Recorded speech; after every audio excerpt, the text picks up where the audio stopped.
오늘도 주시는 은혜가 저와 여러분에게 큰 힘이 되고 도전이 되기를 소망합니다. 살아갈 이유가 되고 내가 왜 이렇게 살아야 되는지에 대한 분명한 하나님의 물음이 우리 안에서 오늘도 새겨지기를 소망합니다. 좋은 식당에 있으면 소개합니다. 어디 가면 뭐가 맛있다 막 이렇게 소개하죠. 또 좋은 병원이 있으면 내가 아팠을 때의 그 경험담을 통하여 막 소개도 하고 알려줍니다. 또 좋은 물건을 사면 이거 되게 좋다고 막 소개도 해요. 어느 가게 가면 막 배추값이 너무 싼데 세상에 그 안을 딱 쪼개봤더니 너무 좋다고 이러면서 막 소개합니다. 좋은 것들이 있으면 이렇게 우리가 막 소개합니다. 살면서 우리가 만나는 자리에 좋은 것을 이렇게 만나게 될 때 우리의 마음이 늘 이렇습니다. 막 소개하고 또 이렇게 나누고. 그런데 우리의 인생에서 가장 좋은 소식, 예수 믿고 구원 받으세요 라는 이 가장 좋은 소식을, 이 좋은 소식 앞에서는 자꾸 우리는 멈칫합니다. 부담 주는 것은 아닐까? 괜히 이 말했다가 관계가 어색해지면 어떨까? 더 막 싸납게 거절하면 또 어떨까? 라는 이런 등등의 생각을 우리가 마음속에 먼저 채워버려요. 그래서 이런 너무 좋은 소식임에도 불구하고 이 소식을 전하지 못하고 계속 미룹니다. 그래서인지 다음에 조금 더 괜찮아지면 해야지. 언젠가는 기회가 오겠지 하며 아마 저야 여러분 오늘까지 오지 않았나 싶어요. 오늘 주시는 말씀을 통해 부담스러워 다음으로 미루었던 이 복음, 또 두려움으로 머물러 있었던 우리의 마음이 한 걸음 한 걸음씩 움직이는 믿음으로 시작되고 주님과의 동역의 기쁨이 우리 안에 충만히 새롭게 시작되기를 간절히 소망합니다. 오늘 본문은 예수님의 공생애 가운데 매우 중요한 전환점입니다. 이전까지는 제자들이 예수님 곁에서 배우는 시간이었어요. 예수님이 하시는 일들을 곁에서 이렇게 지켜보면서 보고 배우고 듣고 경험하는 그런 시간들이었습니다. 그러니까 예수님께서 제자들을 데리시고 갈릴리 곳곳을 다니시며 예수님이 귀신 들린 자를 자유케 하시고 중풍병자를 일으키십니다. 문둥병자의 몸을 깨끗게 하시고 눈먼 자의 눈도 열어주시고 절망 속에 있던 주저앉은 사람도 이렇게 세워주세요. 죄인이라 손가락질 받던 그런 사람들도 품어주시고 말씀 한마디로 죽은 자를 살리십니다. 3개 남았습니다. 폭풍을 잠잠케 하시고 귀신을 몰아내시고, 그래도 아멘 안 하신 분은 용가리 똥배예요. 마지막입니다. 죽음의 자리까지 들어가서 생명을 일으키십니다. 할렐루야! 우리 주님이 이렇게 하셨단 말이에요. 그것을 제자들이 옆에서 이렇게 지켜보고 배우는 거예요. 주님이 그것을 또 보면서 제자들이 또 학습하기도 하고 하나님의 그 영광을 경험하기도 한단 말이에요. 그리고 오늘 본문 예수님은 제자들을 구경하는 자리에서 이제는 움직이는 자리로 이들을 옮기십니다. 7절에 12제자를 부르사 둘씩 보내시며 이제 제자들을 보내시는데, 그때 제자들을 보내실 때 그냥 보내지 않고 7절에 보면 더러운 귀신을 제어하는 권능을 주시고 라고 써 있어요. 하나님의 능력을 담아서 제자들을 보내십니다. 그러니까 경험하고 보고 듣고 이렇게 하였던 제자들이 예수님이 보내고 나니 13절, 제자들이 많은 귀신을 쫓아내며 많은 병자에게 기름을 발라 고치더라. 할렐루야. 지금 무슨 일이 일어난 거예요? 예수님이 하셨던 일이 제자들이 행할 때 똑같이 일어나고 있었습니다.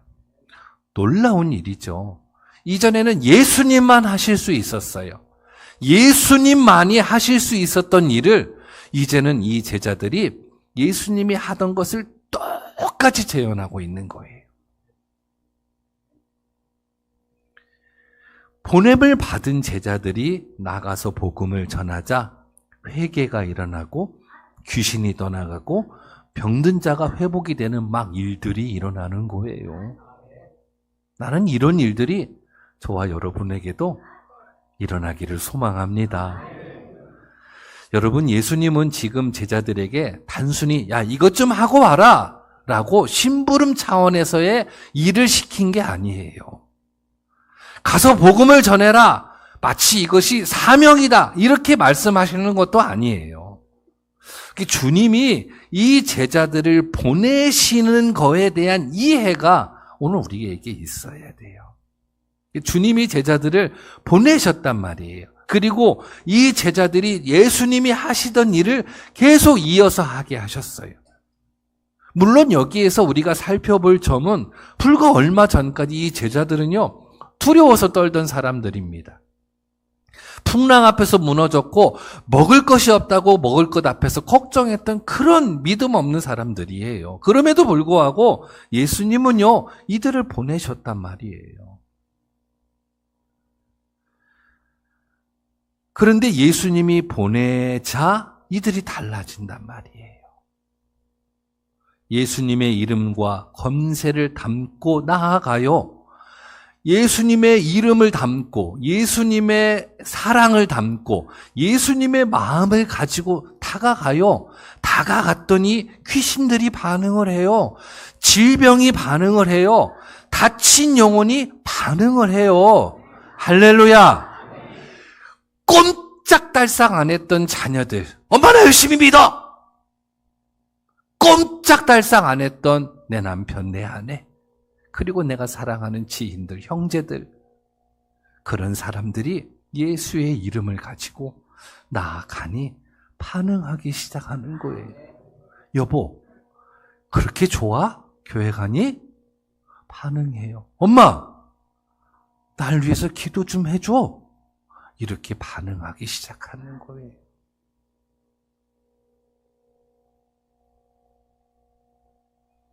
예수님의 제자들이 나가서 전할 때 그래서 세상이 반응하기 시작한 거예요. 귀신이 떠나가고 병든 자가 치유되고 다친 영혼이 열려서 구원의 자리로 돌아온 거예요. 예수님이 하던 일을 똑같이 하신 거예요. 이 말을 쫙 풀어보면 예수님이 하신 거라는 거예요. 어떻게 해서? 함께 하셔서. 마가복음 16장 20절에 보면요, 제자들이 나가 두루 전파할새 주께서 함께 역사하사 이렇게 표현해요. 그 따르는 표적으로 말씀을 확실히 증언하시니라. 이게 제자들을 보내고 갔다 와라가 아니라 함께 하셨어요. 그와 걸음을 함께 걸으시고 그의 말에 주님의 권세를 담으시고 그의 시선에 주님의 사랑을 담아주세요. 그래서 전하게 하세요. 그리고 친히 거기서 사람의 마음을 바꿔주시고 친히 질병을 고쳐주시고 그렇게 역사하셨다라는 거예요. 이게 바로 보내심이에요. 다시 말하면 주님이 우리를 보내시는 이 일은 거룩한 은혜의 자리로 우리를 초대하는 거예요. 여러분 생각해봐요. 하나님이 나타나셔서 역사하는 자리를 우리는 은혜의 자리라고 표현하잖아요. 그러면 그 자리로 우리를 보내셨다라는 것은 은혜의 자리로 우리를 초대하신 거예요. 그래서 이것은 단순히 무엇을 해라라는 심부름도 아니고 내가 이걸 꼭 해야 된다라는 사명이 아니라 하나님이 준비해 놓은 은혜의 자리로 우리를 초대하신 거예요. 그래서 그 자리로 주님이 보내셔서 내가 갔을 때 그 은혜를 만나게 돼요. 이것이 바로 보내심의 은혜인 겁니다. 이 일을요, 오늘 제자들에게 맡겼고, 그리고 저와 여러분에게도 맡긴 거예요.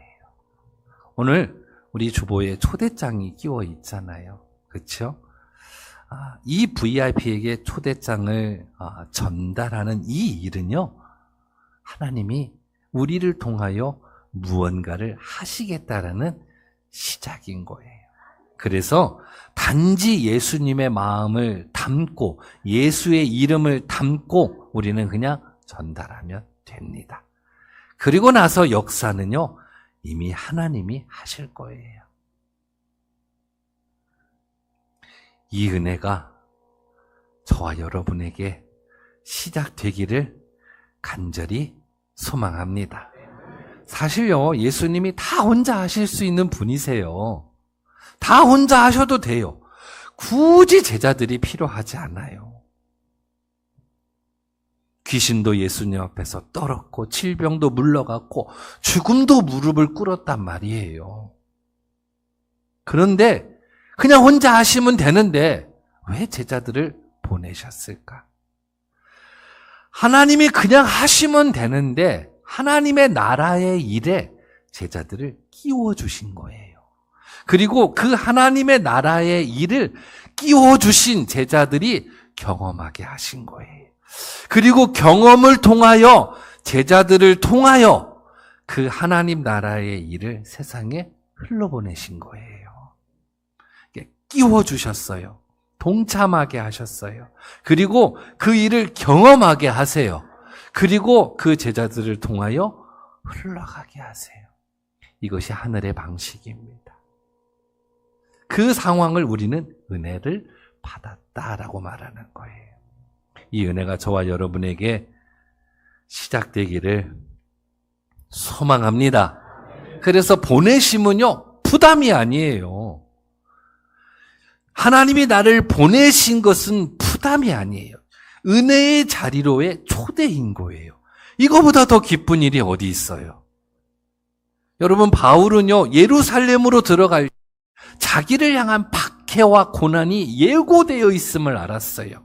로마로 들어갈 때는 내가 죽을 것을 이미 알았어요. 그럼에도 불구하고요, 이 바울은 예루살렘으로 들어가요. 그 불 속으로 들어가요. 그리고 그 죽음의 자리로 들어가요. 왜 그런 줄 아세요? 그 자리가 하나님이 준비해 놓은 은혜의 자리이기 때문이에요. 네? 은혜의 자리이기에 그 은혜의 자리를 향하여 간 거예요. 사도행전 2장 20장 24절에 보면요, 내가 달려갈 길과 주 예수께 받은 사명 곧 하나님의 은혜의 복음을 증언하는 일을 마치려 하면은 나의 생명조차 조금도 귀한 것으로 여기지 아니하노라. 이것이 바울의 고백인 거예요. 그러니까 사명을 의무로 본 게 아니에요. 은혜로 본 거예요. 그래서 은혜를 아는 사람은 힘들어도 그 자리를 떠나지 않아요. 여러분들이 이 제단을 통하여 깊은 은혜를 경험했을 거예요. 나름대로 연도는 다르고 방법은 다르고 시기는 다르고 사람은 다를 수 있지만 여러분들이 이 제단을 통하여 많은 은혜를 경험했을 거예요. 그 은혜를 알기에 여러분들은 교회가 풍파를 만나고 폭풍 같은 어려움을 만나고 고난을 만나고 흔들림을 만났어도 여러분들은 이 제단을 떠나지 않은 거예요. 왜요? 그 은혜를 알기에.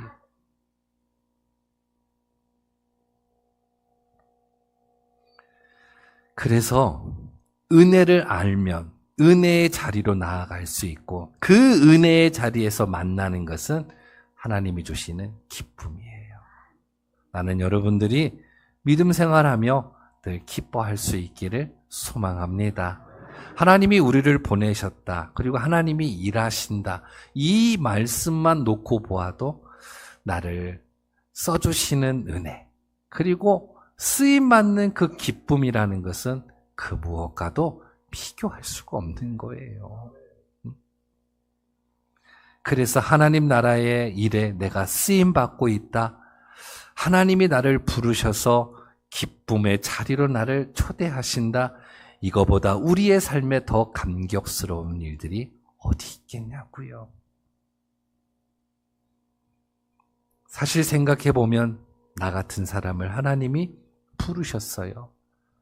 나 같은 사람을 보내셔요. 나 같은 사람을 통해 한 영혼을 살리기를 원하십니다. 여러분, 이것이 얼마나 큰 은혜냐고요. 내가 뭐라고 나 같은 사람을 통하여 누군가를 살리기를 원하신다면 이것 또한 얼마나 기쁨이냐고요. 이 부르심 속에 나는 여러분들이 있기를 간절히 소망합니다. 제자들도 마찬가지예요. 어부였던 사람이 귀신을 쫓아내요. 세리였던 사람이 복음을 전해요. 두려움이 가득했던 사람들이 하나님 나라의 통로가 됩니다. 어떻게 해요? 제자들의 보내심에 예수님이 함께 하셨기 때문입니다. 이 은혜가 저와 여러분에게 충만하기를 간절히 소망합니다. 결국 보내심의 정체는 누가 보냈고 누가 일하시냐에 대한 초점을 우리는 맞춰줘야 돼요. 누가 나를 보냈고 누가 일하시냐에 대한 초점이 우리에게 반드시 있어야 돼요. 여러분, 모세가 홍해를 가른 게 아니에요. 모세는 그냥 지팡이를 들었을 뿐이에요. 하나님이 동풍을 불어 좌우로 홍해를 갈라 마른 땅처럼 하게 하신 거예요. 여리고요, 이스라엘 백성들이 무너뜨리는 게 아니라 그냥 하나님이 도르라고 해서 돌았고 마지막 날 꽥소리 한번 지른 것 뿐이에요. 그리고 하나님이 그 성을 완전히 무너뜨린 거예요. 어린 소년 다윗이 골리앗 장수를 무너뜨려요. 그를 향해 지나가다가 개울가에서 돌멩이 하나 집어서 돌팔매로 던지는데 이마에 꽂혔어요. 저는요, 이 돌멩이가 골리앗의 이마에 정확하게 꽂혀서 죽었다고 보지 않고요. 생사화복을 손에 쥐고 계신 하나님께서 그 순간 다윗의 어떠한 행위를 온 백성이 보게 하고 다윗의 신인 하나님께서 저 블레셋 사람의 생명을 빼앗아 버린 거예요. 그 순간 골리앗이 무너진 거예요. 고대의 전쟁은 신들의 전쟁이었잖아요. 블레셋의 신과 하나님의 신이 싸우고 있는 상태예요. 그래서 이 골리앗 장수는 너희의 신, 너의 신, 너의 나라의 신 하며 하나님을 모욕하고 있었단 말이에요. 이걸 다 듣고 계시면서도 안타까워 하셨을 때 다윗이 싹 등장한 거예요. 그리고 다윗에게 힘을 실어주며 그 순간, 맞는 순간 골리앗의 생명을 하나님께서 걷어버리신 거예요. 누가 보냈어요? 하나님이 보냈어요. 누가 일하셨어요? 하나님이 일하신 거예요. 사도행전의 초대교회 역사도 마찬가지. 베드로가 나가서 설교하니까요, 3,000명, 5,000명씩 회개하여 구원을 받아요. 근데 그 회개하여 구원을 받을 때 그들의 마음이 찔렸다 이렇게 표현해요. 베드로가 3,000명의 마음을 다 찔렀을까요? 아니에요. 성령 하나님이 듣고 있는 3,000명의 마음을 동시에 다 찔러버린 거예요. 그때 이들이 마음의 찔림을 얻고 회개하여 구원받은 거예요. 바울은요, 성령이 충만하였어요. 2차 전도 여행을 아시아로 다시 가려 할 때 그에게 전날 밤에 환상으로 다가와서 주의 사자가 마게도니아, 빌립보, 유로보로 가라고 전한 거예요. 그 환상을 분별할 정도로 바울은 성령이 충만하였어요. 그리고 빌립보 지역에 들어가서 루디아를 만났는데 아무리 성령이 충만하여도요, 사람은요, 사람의 마음 바꾸지 못해요. 빌립보에 들어가 루디아에게 바울이 말을 전할 때 하나님이 함께 하셔서 역사합니다. 사도행전 16장 14절에 보면 하나님을 섬기는 루디아라는 한 여자가 바울의 말을 들을 때 함께 시작, 주께서 그 마음을 열어 바울의 말을 따르게 하신지라. 누가 열어요?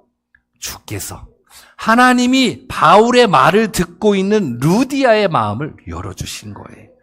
그래서 루디아의 집이 빌립보의 최초의 가정교회로부터 시작했던 사건, 계기가 되었던 거예요. 하나님이 열어주신 거예요. 베드로가 성전 미문에서 기도하러 가다가 나면서부터 앉은뱅이를 만나요. 사도행전 3장 6절에 은과 금은 내게 없거니와 내게 있는 이것을 내게 주노니 나사렛 예수 그리스도의 이름으로 일어나 걸어라. 베드로가 일으켰어요? 아니에요. 베드로 안에 있는 예수님이 이 안진뱅이를 일으킨 거예요. 그럼 베드로는 뭐 했어요? 말을 했어요. 내 안에 있는 예수의 이름을 나면서부터 안진뱅이인 그 육신에다가 말을 담아버렸어요. 말을 담아버리니 그 순간 안 되는 일이 되어져요. 할렐루야. 꿈 같은 일들이 일어나요. 예수 믿으세요라고 말 한마디 던졌는데 마음이 열려요. 교회로 걸어와요. 이런 일들이 일어난다라는 거예요. 우리 그런 찬양 있잖아요. 예수님 권세, 예수님 권세, 예수님 권세, 내 권세. 처음 들어요? 많이 들어봤잖아요. 네? 예수님 권세. 예수님의 권세가 내 권세인 거예요.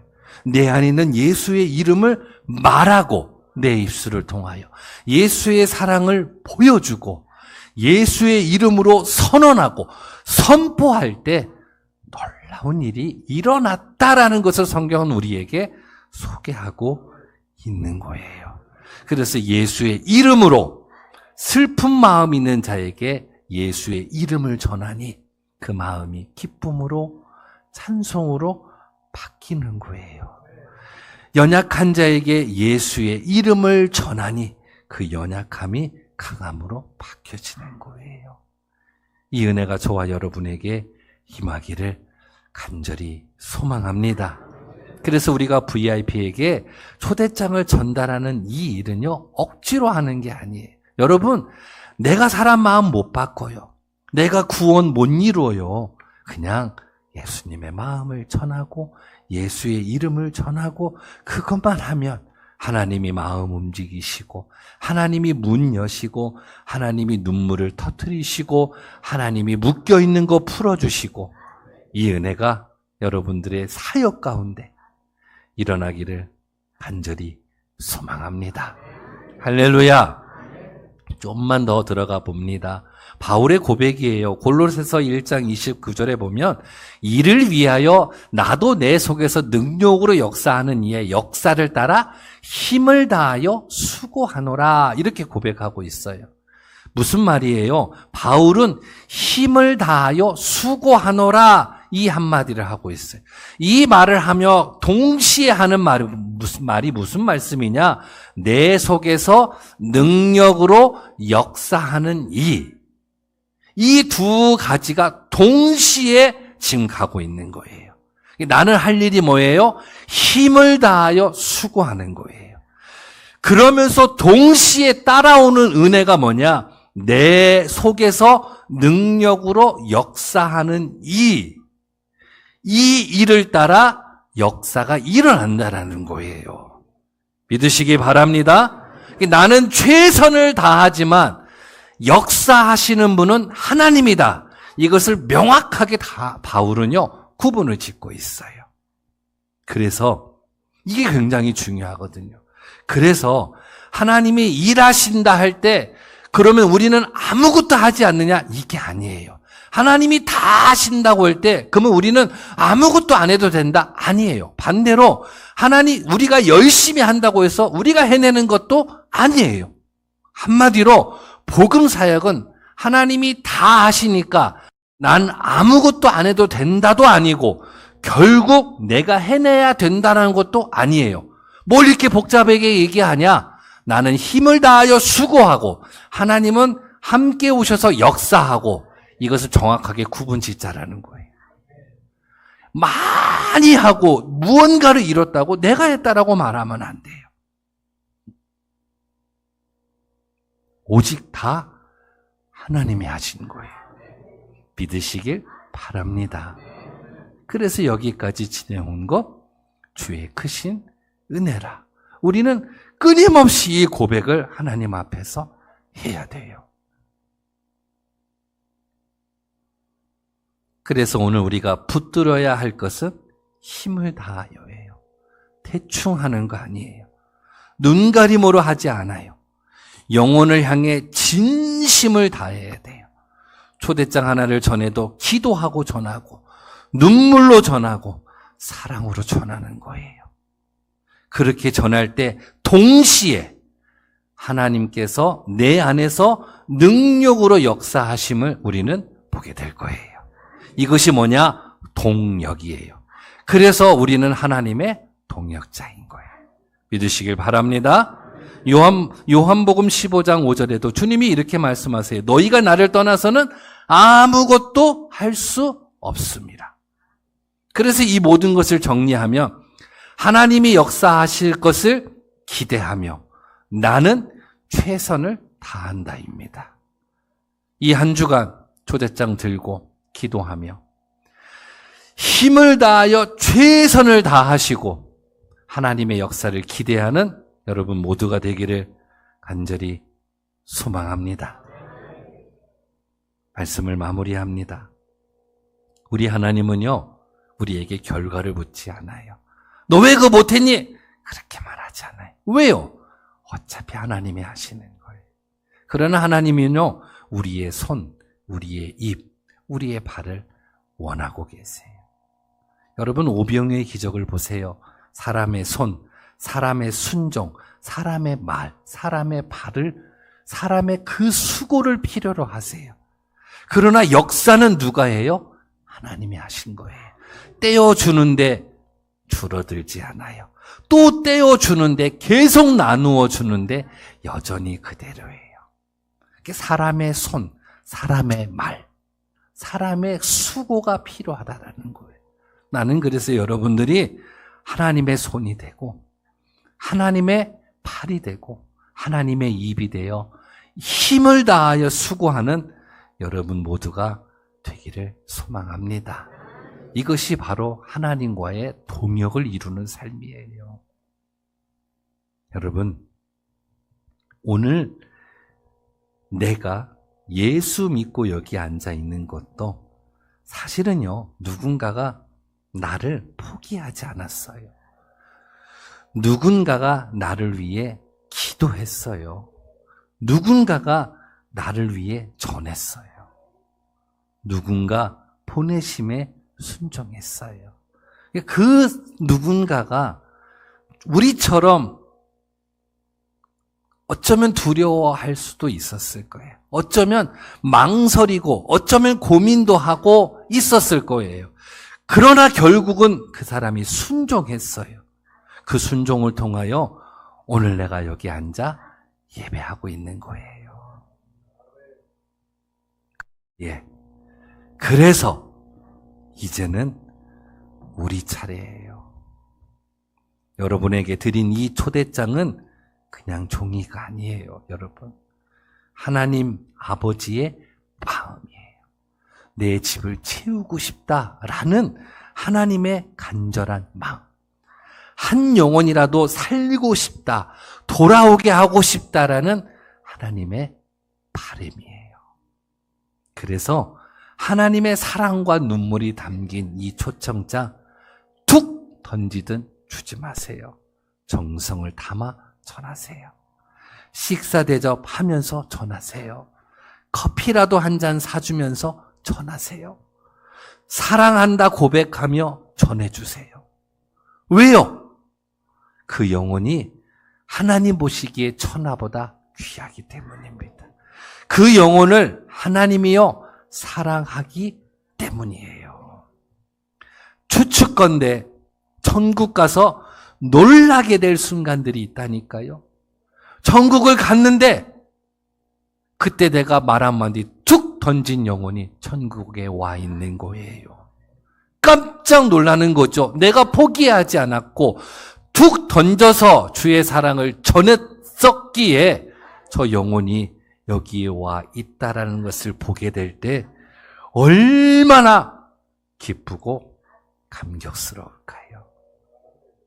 이 일을 오늘 하나님이 우리에게 맡기신 거예요. 사랑하는 여러분, 우리는 초대하는 사람이 아니에요. 보내심을 받은 사람이에요. 우리는 변화시키는 사람이 아니에요. 복음을 담아 전달하는 사람이에요. 우리는요, 결과를 만드는 사람이 아니에요. 우리는 순종하는 사람이에요. 그리고 가장 중요한 것, 우리가 혼자 가는 것이 아니라는 것. 이 사실을 믿고 이제 우리 앞에 있는 한 주간 하나님과의 동역의 삶을 나는 여러분들이 살아가시기를 주님의 이름으로 간절히 축원합니다. 축원합니다.